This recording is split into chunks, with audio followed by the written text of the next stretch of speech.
Assalamualaikum warahmatullahi wabarakatuh. Kita bertemu kembali di pembelajaran kimia. Semoga kalian dalam keadaan sehat sehingga dapat mengikuti pembelajaran secara maksimal. Untuk kali ini, materi yang akan kita bahas adalah salah satu dari sifat koligatif larutan. Seperti yang kita tahu bahwa sifat koligatif larutan merupakan sifat larutan yang tidak tergantung pada jenis zat larut, melainkan hanya tergantung pada banyaknya partikel zat larut. Karena itu, sifat koligatif antara larutan elektrolit dan non-elektrolit itu berbeda. Kita ingat kembali ada berapa sifat koligatif. Ini, di sifat koligatif itu ada 4, meliputi penurunan tekanan uap, yang dilambangkan dengan delta P, terus penurunan titik beku yang dilambangkan dengan delta TF, berikutnya adalah kenaikan titik didih yang dilambangkan dengan delta TB, dan yang keempat terakhir adalah tekanan osmotik dilambangkan dengan P. Nah, pada pembelajaran kali ini kita akan bahas tentang kenaikan titik didih. Apa itu kenaikan titik didih? Kita lihat. Ini. Kenaikan titik didih kita lambangkan dengan delta TB. Nah, kita lihat dulu pengertiannya. Titik didih itu dikatakan titik didih kalau suhu pada saat tekanan uap cairan itu sama dengan tekanan uap di permukaan. Nah, maksudnya apa? Maksudnya kita dapat melihat yang kita tahu kan mendidih, suatu larutan sudah mendidih, sudah terlihat ada gelembung-gelembung di seluruh permukaan cairan, itu artinya sudah mendidih.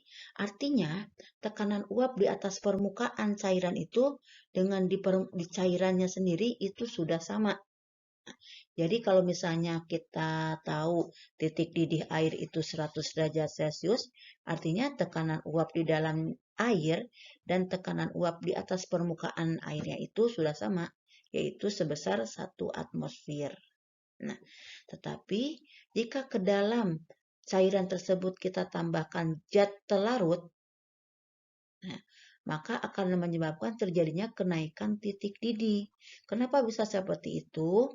Karena adanya zat larut akan menyebabkan terhalangnya proses pergerakan molekul pelarut menuju ke permukaan. Kalau sehari-hari bisa kita ambil contoh misalnya yang sering kalian lakukan mungkin ya di rumah, itu membuat mie rebus misalnya. Kalian pertama kan mendidihkan air di wadah, di panci kecil misalnya. Nah, itu kan mendidih. Nah, jika kita ukur, berarti itu titik didihnya pada saat mendidih itu berarti suhunya 100 derajat Celcius. Nah, pada saat kita menambahkan mie-nya, nah, pendidihan kan langsung berhenti. Bukan berarti kompornya juga dihentikan ya pemanasannya. Pemanasan tetap dilanjutkan. Nah, baru beberapa saat kemudian si cairannya itu yang tadi air yang sudah berisi mie, beberapa saat kemudian baru dia mendidih kembali. Artinya suhu pada saat dia mendidih kembali itu suhunya bukan 100 derajat lagi, melainkan sudah lebih dari 100 derajat. Tuh. Nah, berapa besar kenaikan titik didih dari suatu larutan? Ini didapat dari besarnya delta TB itu dari molal, M kecil dikalikan dengan KB. KB itu tetapan titik didih molal. Biasanya pertanyaan tidak hanya sampai berapa kenaikan titik didih, tapi sampai berapa titik didih larutannya sekarang. Dalam maka di sini dengan TB didapat dari TB0. TB0 itu titik didih pelarutnya. Jadi kalau air pelarutnya, maka TB0-nya yaitu tadi 100 derajat Celcius. Ditambahkan dengan besar delta TB, hasil perhitungan dari KB dikalikan dengan M yang di atas tadi. Ini khusus untuk larutan yang non-elektrolit. Untuk yang elektrolit kita bahas nanti di pertemuan berikutnya. Ya. Nah, kita lihat contoh soalnya. Ini contoh yang pertama. Ada 36 gram glukosa. Kalian ingat pasti kalau glukosa itu rumusnya C6H12O6 sehingga MR yang didapat ada 180. Dilarutkan dalam 250 ml air. Jika Kb airnya 0,52, maka berapa titik didih larutan glukosa tersebut? Tuh, kita lihat penyelesaian soalnya. Ini pertama, karena dalam rumus titik didih larutan itu ada delta Tb, sedangkan delta Tb didapat dari molal dikalikan dengan Kb, Kb-nya ada di sini 0,52, sedangkan molalnya belum ada, maka langkah awal kita menghitung dulu berapa molalitas dari larutannya. Nah, di sini rumusnya gram per mr kali 1000 per P. P di sini adalah gram dari pelarut.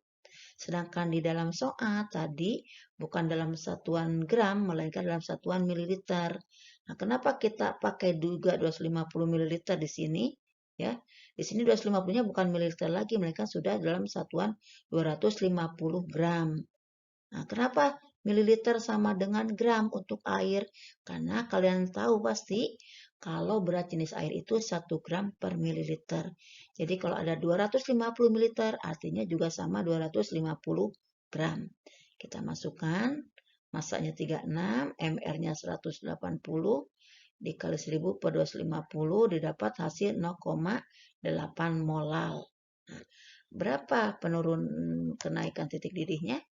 Tinggal dimasukkan dalam rumus Kb 0,52 kali 0,8 dapat 0,416. Dan besar titik didih larutannya menjadi 100,416. Kenapa ada 100 di sini? Karena tadi titik didih pelarutnya si air. Tuh. Kita lihat, mudah-mudahan langsung kalian paham. Kita lihat soal yang kedua. Nah, ini. Sekarang beda pertanyaannya, berapa massa gula yang harus dilarutkan ke dalam 250 ml air? Kalau titik didih larutan gula itu menjadi 100,1 derajat Celcius. Nah, ini data yang diketahui. P di sini 250 tapi seharusnya bukan mililiter lagi, melainkan sudah satuan gram di sini. Kan? Satuannya sudah gram. Nih. Terus TB-nya 101 berarti besar kenaikannya data TB-nya itu sebesar 0,1. Jadi 0,1 ini adalah data TB-nya. KB-nya ada, MR dari gula rumusnya C12, H22O11, berarti MR-nya didapat 342. Ini. Nah, bagaimana penyelesaiannya? Kita lihat. Ini jadi data TB dapat dari M molal dikali KB. Masukkan angka-angkanya. Ternyata di sini gram yang belum kita tahu. Ya. Berarti kita perhitungan matematika biasa. Ibu percaya kalian pasti bisa matematikanya. Sehingga didapat massa dari gula adalah sebesar 17,1 gram. Nah, demikian yang bisa Ibu jelaskan untuk hari ini. Latihan soalnya bisa kalian kerjakan ada di slide terakhir. Terima kasih atas perhatian kalian. Sampai ketemu di pertemuan berikutnya. Ibu tutup dengan wassalamualaikum warahmatullahi wabarakatuh.